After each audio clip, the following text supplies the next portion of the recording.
안녕하십니까, 알림이 황희두입니다. 영상 시작에 앞서 구독, 좋아요, 알림 설정 미리 부탁드립니다. 시작하기에 앞서 굉장히 중요한 소식을 먼저 전해드리려고 합니다.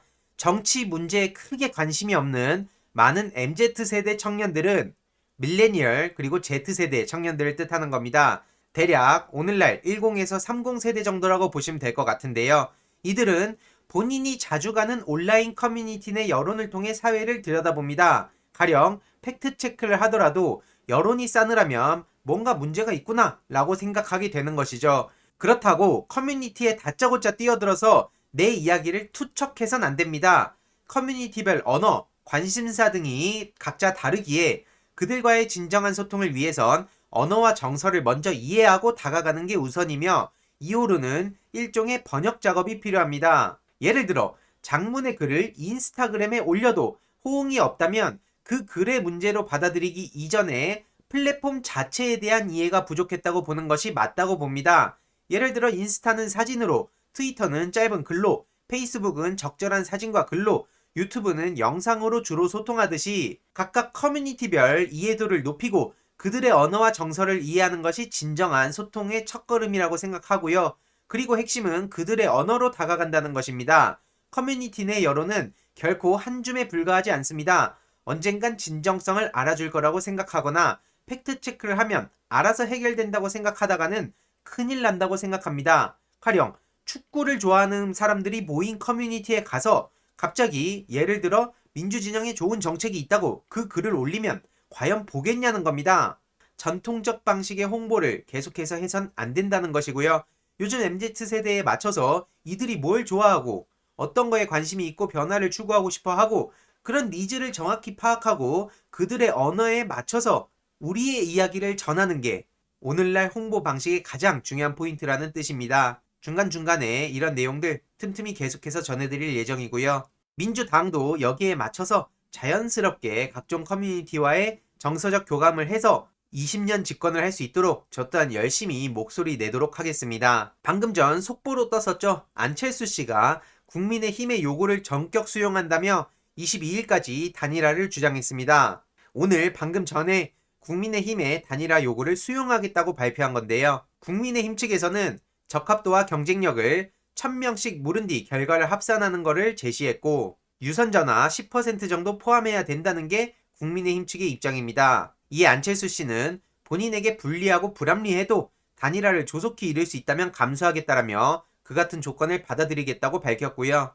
이제는 누가 유리하니 불리하니 그런 얘기하지 말자고 하는데 여태까지 계속해서 딴지 걸고 토론하기 싫다 그러고 그랬던 게 안철수 씨입니다. 그런데 안철수 씨의 특징 중에 하나가 뭐냐면 본인이 여태까지 회방 놓고 깽판 치고 이랬던 것들은 그냥 본인 기억 속에서 지워버립니다. 그리고 나서 본인이 마치 엄청나게 관대한 사람인 것처럼 포장을 하고 있는데요. 우리 시민들의 기억 속에서 지워지지 않았다는 걸 망각한 건지 모르겠습니다만 어쨌든 본인이 과거에 어떤 짓들을 했는지 싹 지워버리고 이제부터 그런 얘기 하지 말자 라고 선을 그어버리는 거죠. 뭐 하자는 겁니까 이건. 아무쪼록 2차 마지노선으로 여겨진 선거운동 개시일 전 단일화는 급진전될 전망이라고 전해지고 있는데요. 어쨌든 중요한 것은 이제 단일화를 하더라도 둘 중 한 명의 이름에 사퇴자가 들어가게 된다는 것입니다. 오세훈 씨든 안철수 씨든 각자의 명운이 달린 상황입니다. 둘 다 대선을 노리던 사람들인데 지금 서울시장을 놓고 여기서 한치의 물러섬도 없이 팽팽하게 대립하고 있었는데요.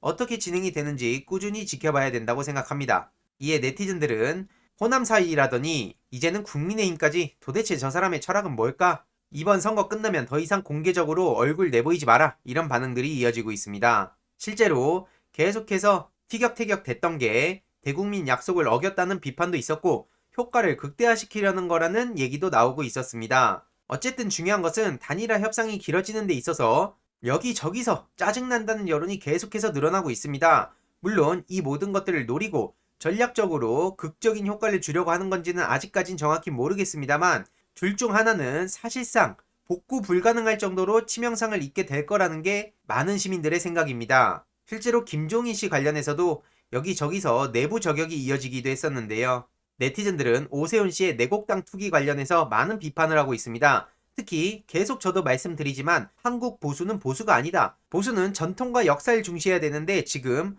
어느 나라의 전통과 역사를 중시하는지 갸우뚱한 모습들을 보이지 않습니까? 그렇게 보수, 심지어 극으로도 불려선 안 된다. 이런 의견들도 요즘 많이 생기고 있는데요. 아무쪼록 둘 다 나와라. 절대 양보하지 마라. 3자 대결로 가자. 이런 반응들이 많이 보이고 있습니다. 저들이 저렇게 티격태격할 동안에 박영선 후보는 서울 시민 모두에게 10만원 재난위로금을 지급한다는 소식을 전하기도 했습니다. 보편적 재난 지원 계획에 서명하겠다는 약속을 한다고 입장을 밝히기도 했고요. 이건 블록체인 기반의 KS 서울 디지털 화폐로 지급하겠다는 박영선 후보의 공약입니다. 서울시 보편적 재난위로금은 결국 서울 시민이 낸 세금이므로 이 세금을 코로나19로 지친 시민들에게 돌려드리면서 서울을 블록체인과 프로토콜 경제의 허브로 만드는 마중물로 쓰면 재투자 효과가 발생함은 물론 새로운 일자리도 만들 수 있다고 자신하고 있죠. 민주진영의 서울 후보는 박영선 후보로 단일화가 되었기에 박영선 후보에 적극 지원을 해야 된다고 생각합니다. 그리고 지금 부산시장 후보도 난리가 났죠. 어제 오후에 SBS 단독으로 박형준 부인 아파트의 전 주인이 바로 아들이었다는 사실이 폭로가 됐습니다. 보시다시피 박형준 후보는 본인이 살고 있는 LCT 아파트는 특혜 분양 비리와 전혀 관계가 없고 20년 4월에 정상적 매매를 거쳐서 샀다고 했는데 부인 조 씨에게 아파트를 판 사람이 바로 그의 아들이었다는 사실이 새로 드러난 거고요. LCT 아파트 두 채가 심지어 아들뿐만 아니라 그 딸의 명의로도 구입을 하게 된 겁니다. 여기서 누가 이들한테 500에서 700만 원 정도의 웃돈만 받고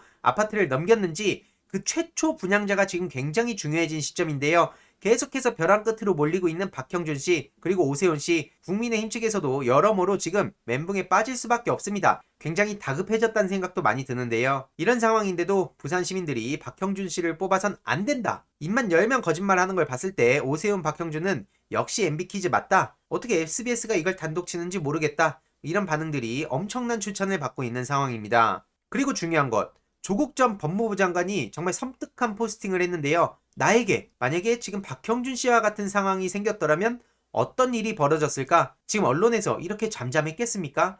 일부 언론을 제외하곤 이런 내용 제대로 다루지도 않습니다. 조국 전 법무부 장관 때는 의혹이 마치 사실인 것처럼 검찰의 공소장, 진짜 일방적 주장에 불과한 그 검찰의 주장들을 마치 진실인 것처럼 이미 확정된 범죄인 것처럼 계속해서 만천하에 들이부어대지 않았습니까? 엄청난 물량 공세를 해놓고 왜 지금 박형준 후보에 대해선 이렇게까지 다루지 않는지 너무나 의구심이 든다는 거죠. MB 퀴즈란 얘기를 들을 수밖에 없는 거고요. 이명박 당시 후보도 이런 얘기하지 않았습니까? 누가 나에게 돌을 던질 수 있습니까? 지금 오세훈 박형준을 비롯한 본인 패거리들을 빼고는 다 던질 수 있습니다. 이에 전우영 교수는 최근 SBS 보도를 보고 증여세 안 내고 증여하는 참신한 수법이라며 탈세 수법을 가르쳐주는 시장을 원하는 시민도 있긴 할 거다 라고 입장을 남기기도 했습니다.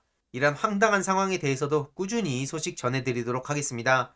서울 부산시장 선거가 진짜 이제 코앞으로 다가왔는데요. 그 다음은 또 대선도 있고 정권 재창출을 위해서도 해야 할 일이 참 많습니다. 꾸준히 소식 전해드리도록 하겠습니다. 이번 내용도 유익했다면 구독, 좋아요, 알림 설정, 멤버십 가입 정말 큰 힘이 된다는 점 말씀드리고 싶습니다. 이번 내용도 주위에 널리 공유 부탁드립니다.